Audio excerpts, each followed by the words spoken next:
Hi, this is Scott Garibay, and this is my son Xavier, and we are going to talk about Star Wars Episode 7, The Force Awakens. There are spoilers all over this. If you haven't seen the movie, go and see the movie, then come back and watch this. So we are going to talk about Han Solo. Yes. And and one of the things is I just did a video on Han Solo with my son Logan, and this is my other son. I only have two sons. I have Logan and I have Xavier.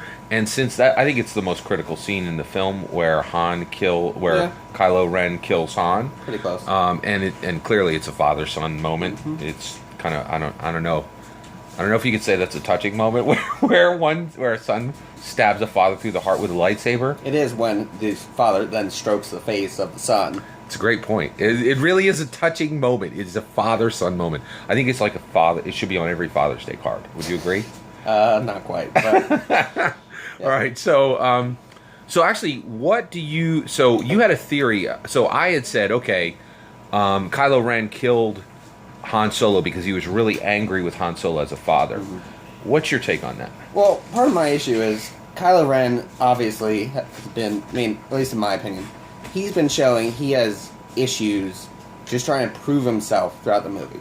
And so this step of killing his father is mainly just trying to push his way farther into dark force use. And even what he says to his father during that, he's like, I'm doubting myself, but can you help me? That's not, like, throughout the movie, he doesn't show any sort of hatred towards his father. More just like, he's trying to, like, get to his father to do this thing.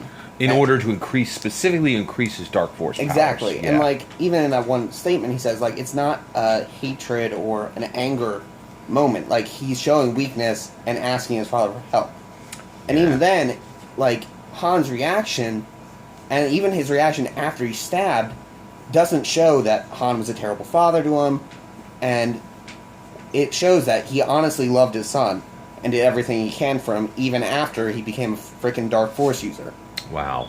That is really out there. I really feel it was pretty solidly established that Han was a bad father, but I guess... the issue is you're only saying that because he was a smuggler. Right. There's countless stories. Right. There's countless stories of people being awful people, but then loving their children and becoming better people for their children.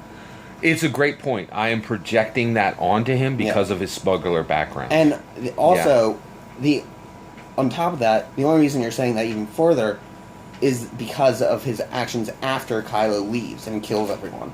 His relation with Leia is not necessarily the same as his relation with Ben. Yeah, that's a great point. So actually, I'll ask you the same question that I asked Logan.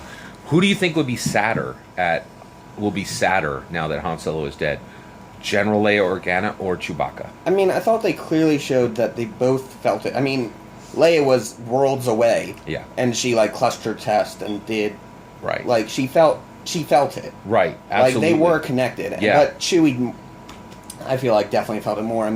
He went on a freaking rampage afterwards and just blew everyone up. Which was pretty awesome. He even shot Kylo. Yeah, right in the hip, which I thought was a really big deal. Exactly. Yeah, and a bowcaster's an extremely powerful weapon. Yeah. It was really interesting, and I agree with you. It was extremely touching. Where, here's a question. So Han walks out onto the bridge. When he calls out his name, I sensed he was angry. Do you think he was angry then? No, it wasn't anger. He was just getting his attention. It was honestly a moment. Like, he was reaching out to his son. Right. And that was kind of half the point he was there. He was there to blow up the planet, and also, if he could, bring back his son. There's even the moment with Leia. He was already going to do this, but Leia is like, if you see him, bring him back. And Han was like, I was pretty much going to do that already. Yeah, absolutely. And do you think that Han had any idea that Kylo would kill him? No, it wasn't even in his head. No, because to Han, he was still his son, and Kylo, in doing this, was casting that off, casting his family aside to become a Darth Sith Lord, a Sith Lord. And I see what you're saying. This isn't so much about issues with his family. This is about him really wanting to be really follow his grandfather's Yeah. steps when his grandfather was a dark force user. Yeah, and Yeah. they showed throughout the movie that he was constantly trying to live up to Vader. To Vader. Between Ray probing in his mind, and even the scene where he's pretty much worshiping Darth Vader's helmet. Yeah. Yeah. Like, it's a great those point. two scenes show that he wants to be more like Vader. And the fact that he is a student of Snoke's to begin with. Yeah. Like, he purposely put aside the light, killed all of his fellow disciples with Luke, Yeah. and then went to Snoke's to become a dark force user. Absolutely, yeah, it's a great point. So one of the things that I always enjoy when my kids take time to do these videos with me, because it really helps me to see the characters in a different light. And I have to admit, I am projecting a lot onto these characters. I really felt this was a father-son issue, and it was anger between the two of them, and a lot of tension between the two of them. But I'm starting to see what you're saying, where I see your theory. I fully acknowledge and understand your theory. That you're saying this is really all about him becoming an extremely powerful force user, and also echoing his grandfather, specifically, who was Darth Vader. And honestly, like another scene, like the scene between Han and Leia, when he tells him that he saw Kylo, when he tells Leia that he saw Kylo, and then when Leia tells him to get Kylo back. Right. Like, they're both scenes of loss and just wanting him back. Right. They're not any sort of anger. There's no tension. There's no weird family tension. And it's one of the moments where both of those moments are two odd moments in Han and Leia's relationship, because throughout the rest of their time together, they're super awkward with each other. Yeah. Like, they don't quite mesh well. But in those two moments, they both just want their son back. Yeah, it's a great point. So I think one thing I'm curious about is, what did you think of Han Solo, his specific character in the film, beyond his relationship with Kylo? Do you think there was a lot there? Was he doing a lot? Was he? It seems like the Kylo Ren scene where Kylo Ren kills Han looms so large to me that it seems like it almost eclipses the film. What did you think of Han Solo beyond that one scene? Honestly, I thought him and Chewie sort of made the rest of the movie. Yeah. Like, they were integral throughout the entire movie, at least until they show up. And from that point on, like, they're kind of leading the show. Yeah.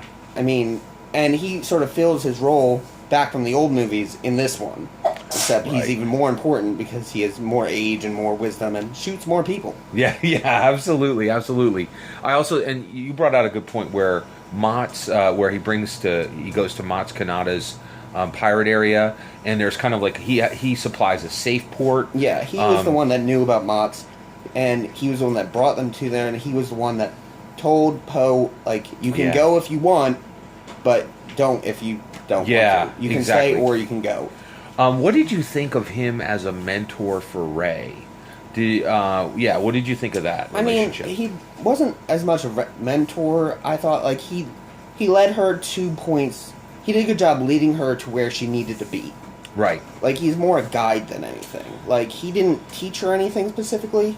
Yeah. I mean, he gave her what she needed to get to the people that could teach her, mainly. Yeah.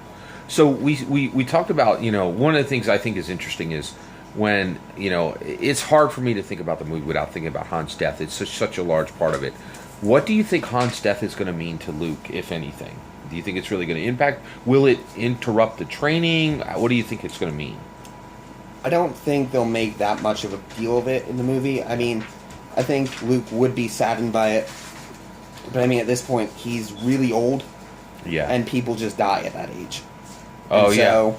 And I mean, he'll be saddened, but it's at that age you sort of get used to people dying. And especially his father's dead, all his family's dead, pretty much everyone he knew. He's used to death at this point. From that perspective, Han led a really super long, productive life, living as long as he did. And exactly, like, he did so much. And, I mean, another thing is, Luke at that point, he's going to be pretty much Yoda in this next movie. And so he'll be wise and he'll appreciate what Han did.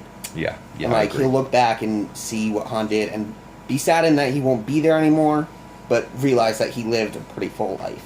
Yeah, I agree. I think it's interesting. Luke is really an interesting character. I also think it's kind of sad that Luke removed himself from Han and Leia.